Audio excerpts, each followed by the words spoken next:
Keegan Murray will make his first career start on Thursday against the Memphis Grizzlies, according to head coach Mike Brown. And all I can say is it's about time. Let's talk about it, plus who he should replace in the starting lineup and my one-on-one conversation with Keon Ellis right here on Locked On Kings. You are Locked On Kings, your daily Sacramento Kings podcast, part of the Locked On Podcast Network, your team every day. And now, ladies and gentlemen, it is that time. Time for another episode of Locked On Kings. Hello and welcome into Locked On Kings, your podcast hub for Sacramento Kings coverage all regular season and all off season. Today presented by LinkedIn. LinkedIn Jobs help you find the qualified you want to talk to faster. Post your job for free at linkedin.com/lockedonnba.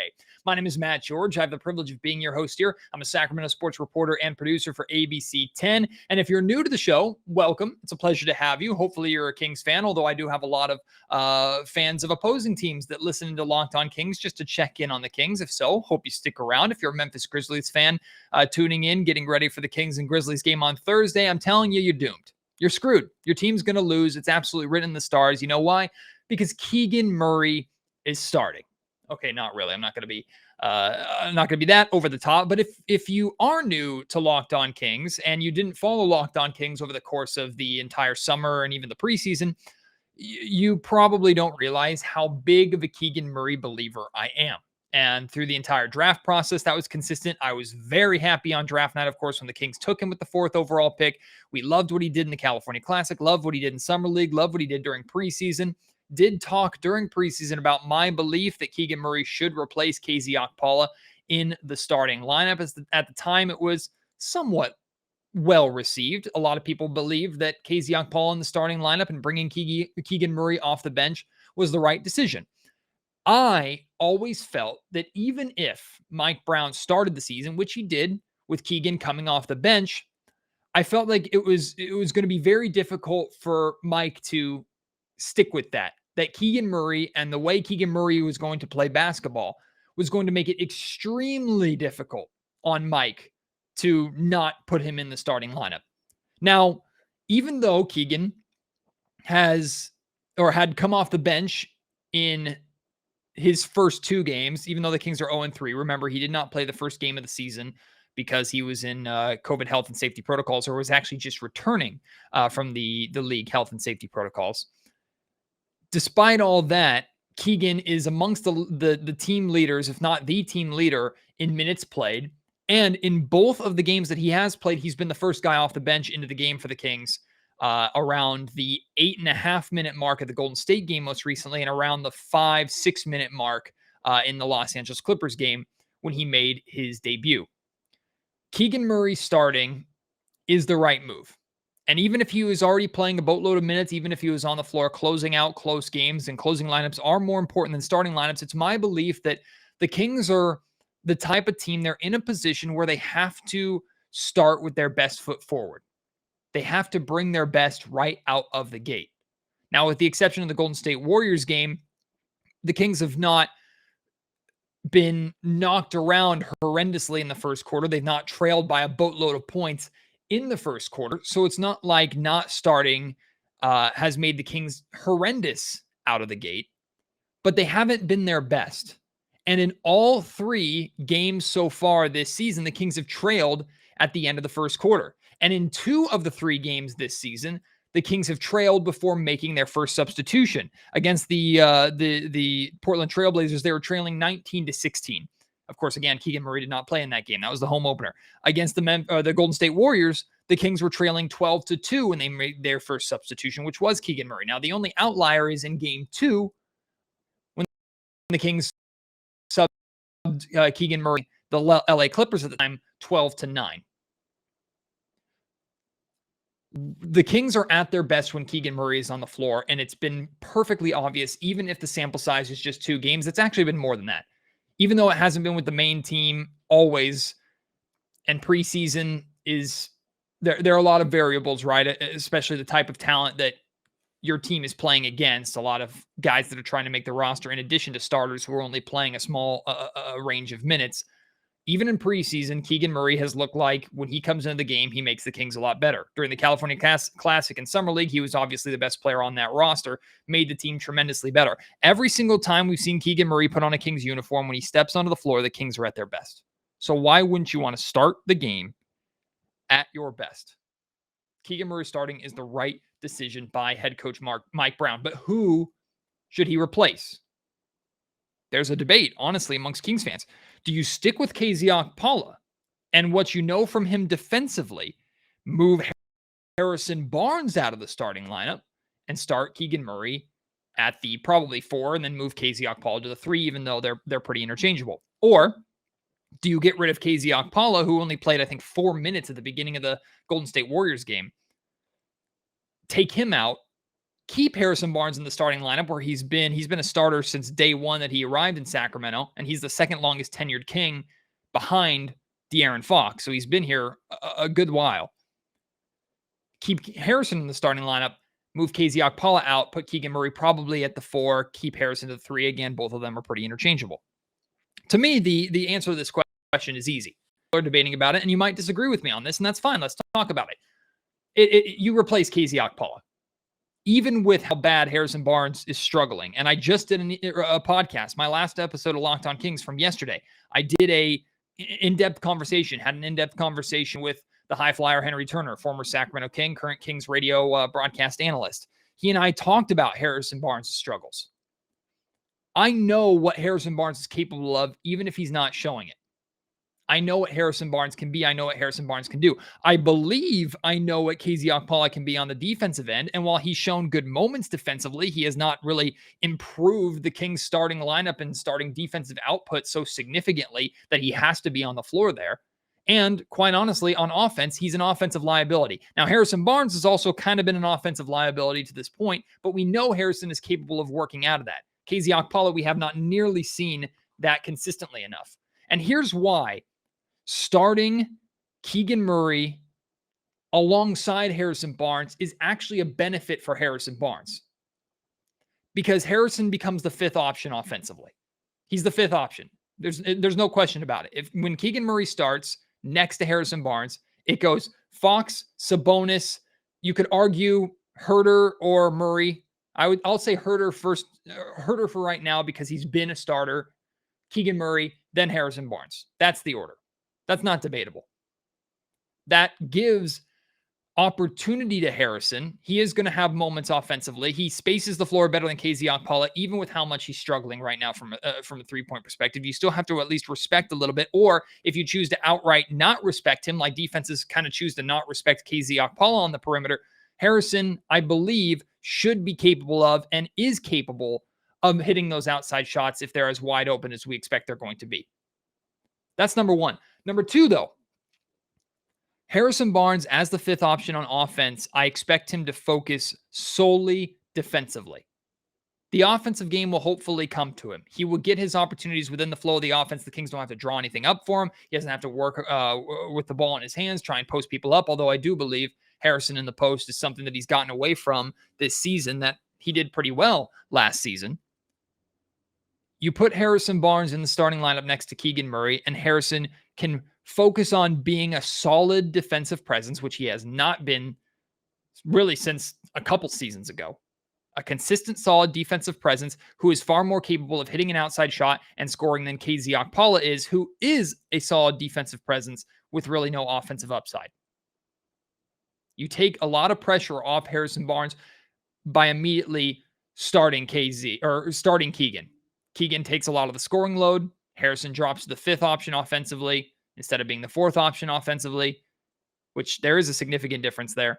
And he can focus in more on the defensive side. And again, he and Keegan Murray are very switchable, just like he and KZ Okpala were. So I'm not worried about a significant drop-off. Plus, if we're comparing KZ Okpala's defense to Keegan Murray's defense, okay, I'll say KZ Okpala is the better defender at this point in time, but that's all he does. Keegan Murray is already a top 3 offensive player on this Kings team. He's one of the most reliable shooters on this Kings team 2 games into his career. And defensively, he's not a significant drop-off. Compare KZ Okpala's defense to Keegan Murray's defense. Is it really that big of a difference? Use your eye test, use the numbers. Is it really that big of a defense? Once we get a sample size of Keegan Murray, I'm telling you, whether he's guarding threes or he's guarding fours, he's not going to get torched, just like KZ Okpala was never torched, even if the Kings as a team were being torched. And hopefully it'll help the Kings with their defending without fouling, having Keegan Murray out there as well. But what does this mean for the second unit? This is the big point, because Keegan Murray has been an important part of that second unit and an important piece of the offense of that second unit that quite honestly has been struggling. Now, the second unit actually played pretty well and helped the Kings get back into the game against the Golden State Warriors. It was by far Malik Monk's best game as a King to this point, 3 games in. But it's a very valid point to be concerned about where the scoring comes from in that second unit when Keegan is starting. Just because you're a starter does not mean that you can't also be out there with the second unit. And I expect Mike Brown to know how to stagger his minutes accordingly. I think one of De'Aaron Fox, Domantas Sabonis, or Keegan Murray has to be on the floor at all times. There cannot be a scenario where all 3 of them are on the bench at the same time, unless it's for a very, very, very short, limited stretch. I think the Kings are killing themselves offensively if they do that.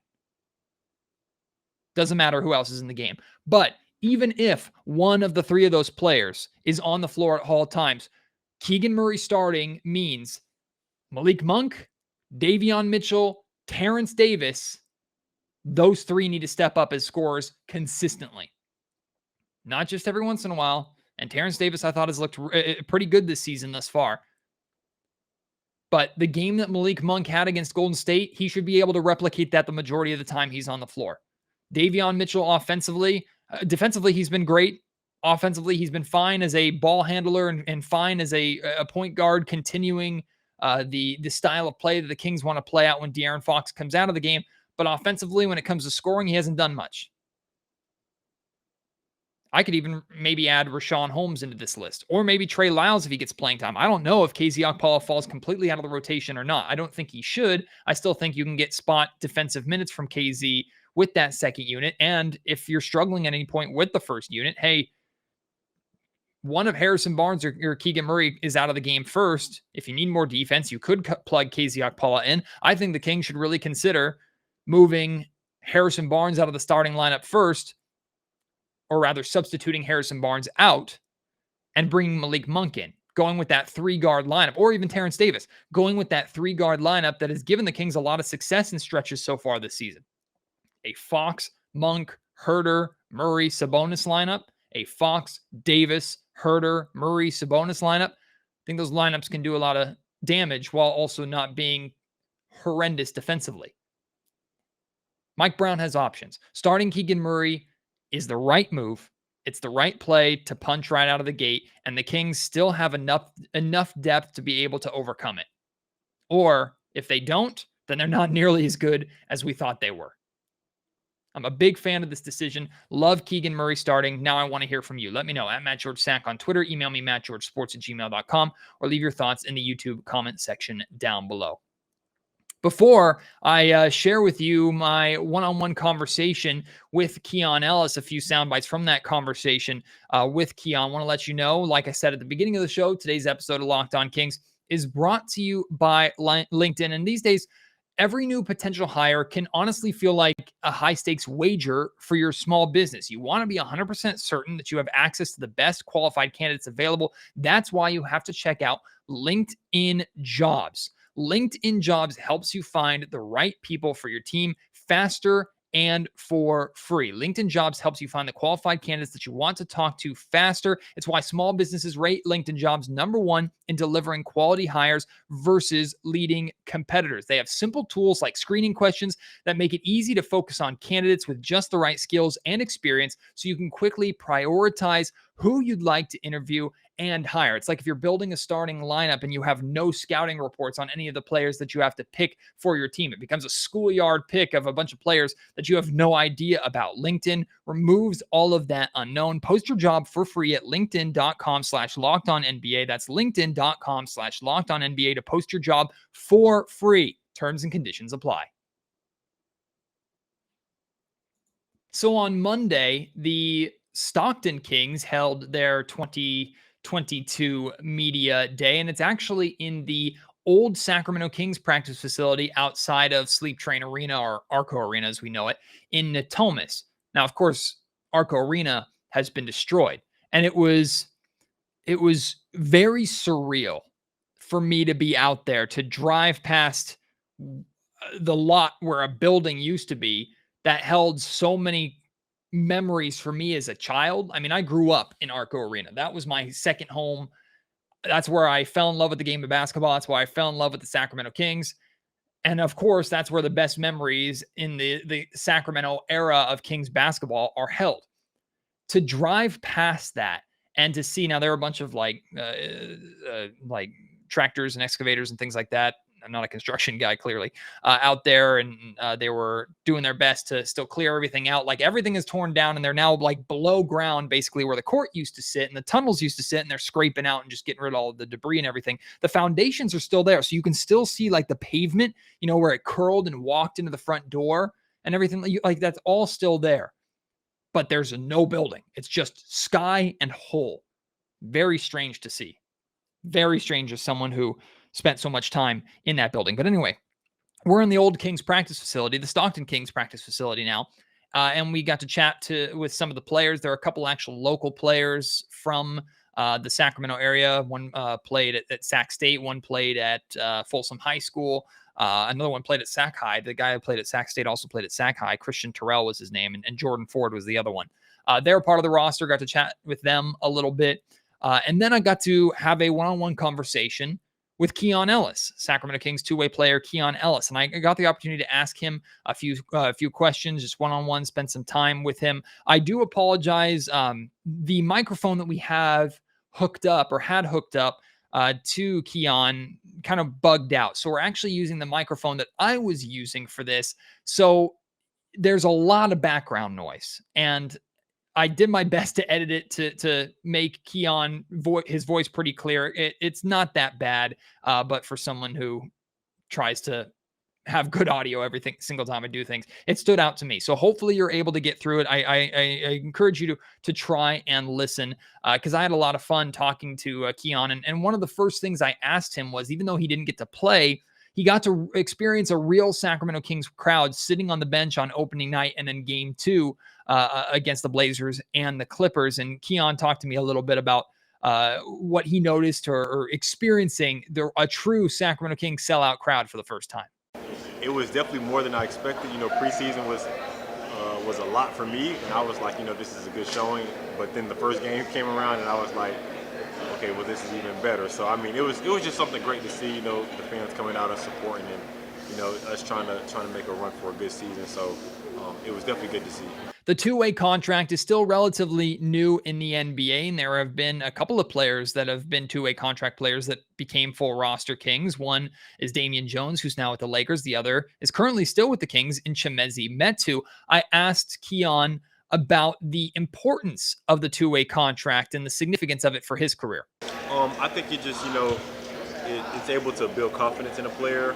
And I mean, also just obviously getting more reps, since I think it's a good thing, if you're on a team like the Kings, and I probably wouldn't be getting as much reps, and, you have the opportunity to play with the G League team, get reps while also preparing yourself for, the next level. I think it's a good thing, just to take advantage of, and, also playing with guys, that I play with in the summer league, so we're all kind of comfortable with each other, and I think, we're all just trying to win at the end of the day, so to make each other better. Keon, of course, will remain practicing with the Kings main roster a lot. Will still spend a lot of time with the main roster. There's only a certain amount of games, and I always forget the amount of games or amount of days that he's able to actually suit up for the Kings before he has to be converted to a full contract. But Keon is now, or is still very much going to be a part of the Sacramento Kings, even with his time in Stockton. That's the best part of the two-way contract status. And I asked him if any of the Kings players, main roster players, if Mike Brown and the other coaches have given him any or given him any expectations or asked anything specific from him with his time in Stockton. We haven't honestly talked too much about what they're looking for from me, at least playing down in the G League. But I mean, they because me, Harrison, and Mezzi, we all work out in the mornings with each other. So they told me like I'm definitely good enough to play. So I mean, really just can't can't look at this opportunity as like, well, I feel like I should be playing. So really just got to, make the best out of the situation, and just try to better myself and my teammates. Neemias Queta is the other two-way contract player, and this is Neemi's second year as a Kings two-way contract player, which in a weird way kind of makes him like a veteran of the two-way contract. So Neemi knows what it is to go through a season as a two-way player. So I asked Keon if he was what his relationship was like with Neemi, if he was leaning on Neemi, asking Neemi questions and getting some guidance from Neemi for this season. For sure. If I have any questions, I definitely ask Neemi, just because, kind of like you said, he's been here a year. He already knows like the stuff that I'm going through and the challenges that'll be presented. So every question I have, I always ask him, how to go about things or what's to be expected, just because he's been around before. So that's kind of why I'm leaning on for the situation. And finally, I know we've talked about this before on Locked On Kings. It jumped off the page to me when I was watching Keon play in Las Vegas Summer League. And I even talked to Keon about this off the record, but I want to ask him about it on the record. He loves that three-point shot right in front of opposing teams' benches. I don't think I saw him miss at that spot on the floor, and he always had something to say, turning around, or something to say to the opposing bench after he'd hit that shot. I asked him about that shot. Yeah, it's definitely a good feeling. I think it only just comes just because, like, when I'm in front of an opposing bench, like, they always, say something to try to get you missed. And after I make the shot, I just always say something back to them. So yeah, it's just a basketball thing.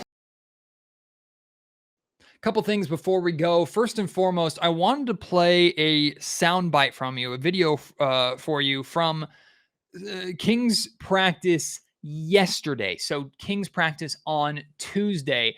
This is something that Mike Brown said. He was asked about, there's a poster now in the practice facility that he almost that serves like a contract that he wanted his players to sign to buy in to what the Kings are trying to do, trying to change the culture, giving their all for the team and truly being locked in for the team. I was not at practice, so I did not get this soundbite. I'm playing this video and this audio courtesy of James Ham from the Kings Beat podcast and ESPN 1320. So we're going to watch this and listen to this together, and I'll share with you what I like so much about this soundbite from head coach Mike Brown. A poster in the practice facility about being all in. Can you just talk about that mantra and what that means to the team and why you had them sign that poster? Yeah, again, I'm trying to.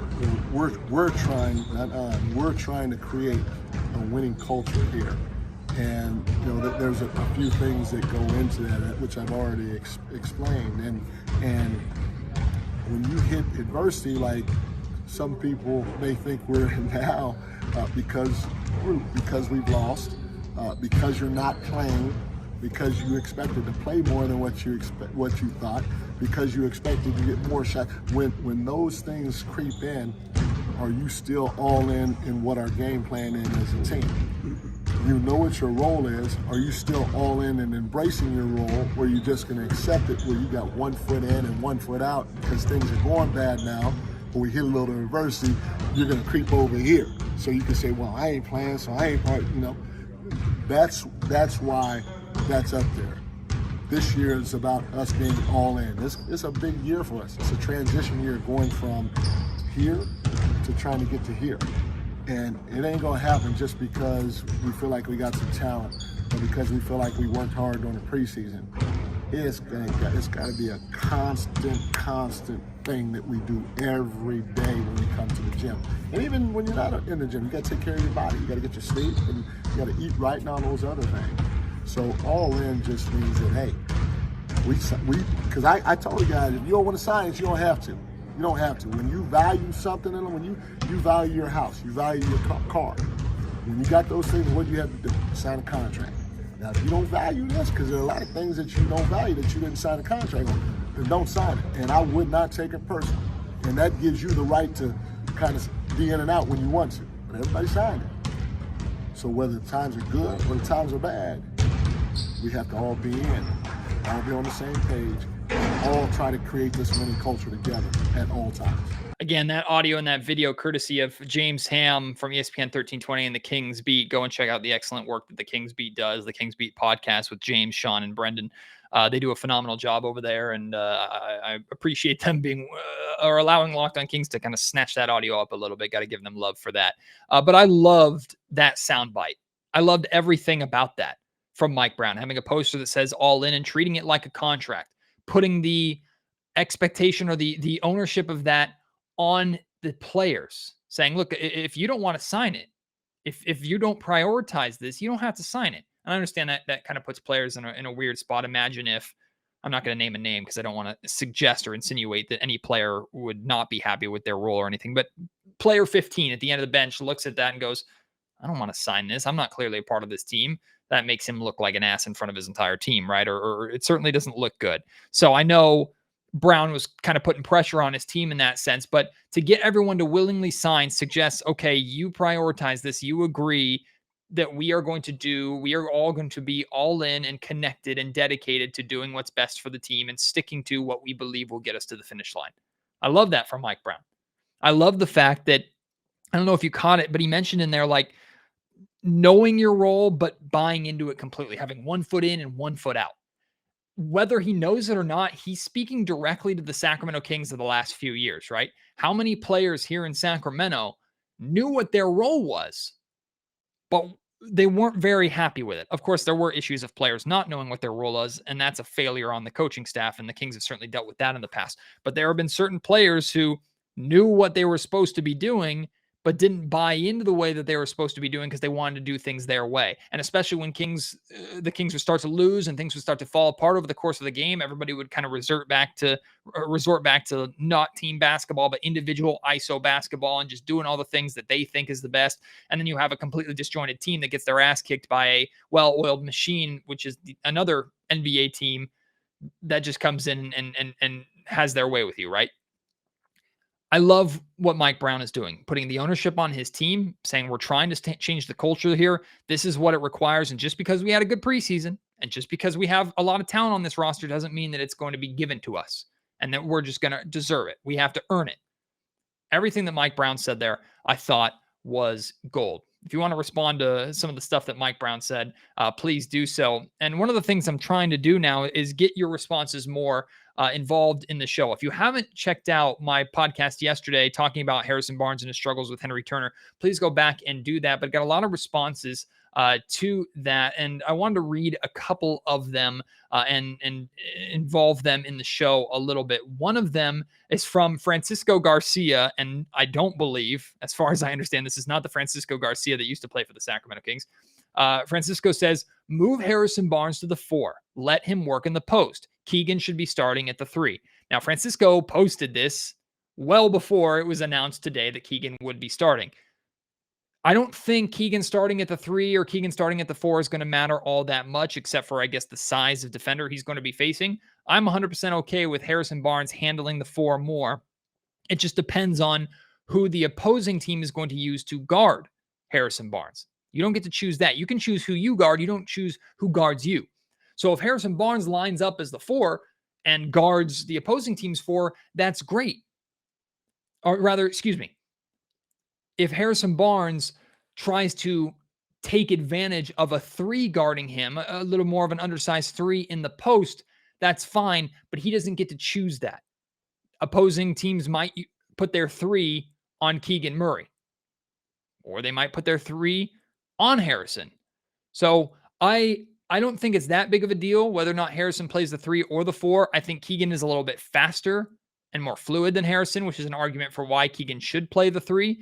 But it also kind of depends on who between the two of them do you trust more as a defender. It might be Keegan at this point. So if the 4 on your opposing team, your opponent, is better than the 3, in the case of Paul George playing the 3 instead of the 4, it might be better for Keegan to guard that 3 spot if the Kings believe he's the better defender. Ultimately, positionless basketball, the 3 and the 4, there's not much different in the modern NBA. They're wings. So I wouldn't be too concerned about that. A lot of great responses here about people not being too concerned about Barnes at this point. Some people wanting to move him to the bench.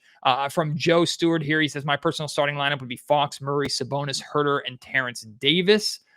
I don't think, as much as I like Terrence Davis, I don't think moving him into the starting lineup is the best of ideas. Although this is a 3-guard lineup that I really like that I talked about earlier. I'm okay seeing extended minutes of this lineup.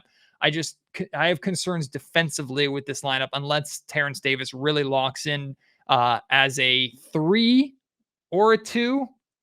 Kevin Huerter could kind of play the 2 or the 3, so they could be a hybrid in that position as well, kind of similar to Keegan and Harrison. So that's an option that Mike Brown could consider, although making 2 adjustments to the starting lineup instead of just 1 after 3 games, that might be a little bit of overkill, even though the Kings are 0-3 to this point. But if you want to respond to Keegan Murray starting, whatever you heard from this podcast that you want to respond to, get involved in this conversation. I'm going to try and use more comments and more feedback and things like that on the shows more, so your voice is heard just as much as mine is. Thank you to everybody who responds or reaches out to me. I engage a ton of you in private Kings conversation more than I do publicly, and you know who you are. Appreciate you so much. Can't wait to have you join me on tomorrow's episode of Locked On Kings, which is going to be the post-game edition of Locked On Kings. Kings and Memphis Grizzlies. I tell you what, having 3 straight days of no Kings basketball when we're this close to an offseason of no Kings basketball,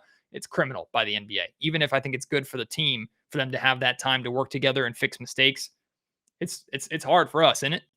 Well, thankfully, we'll have Kings basketball back tomorrow. Excited to see what Keegan Murray looks like as a starter. Kings have a tough task in front of them, to say the least, taking on John Morant and the Memphis Grizzlies. We'll have a post-game pod of that. If you're going to the game, please reach out to me and let me know. I'd love to chat with you, say hi before the game itself.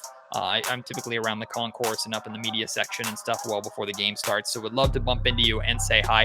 Appreciate your support as always. Can't wait to have you join me on the next episode of Locked On Kings. Until then, my name is Matt George. You have been listening to the Locked On Kings podcast, part of the Locked On Podcast Network.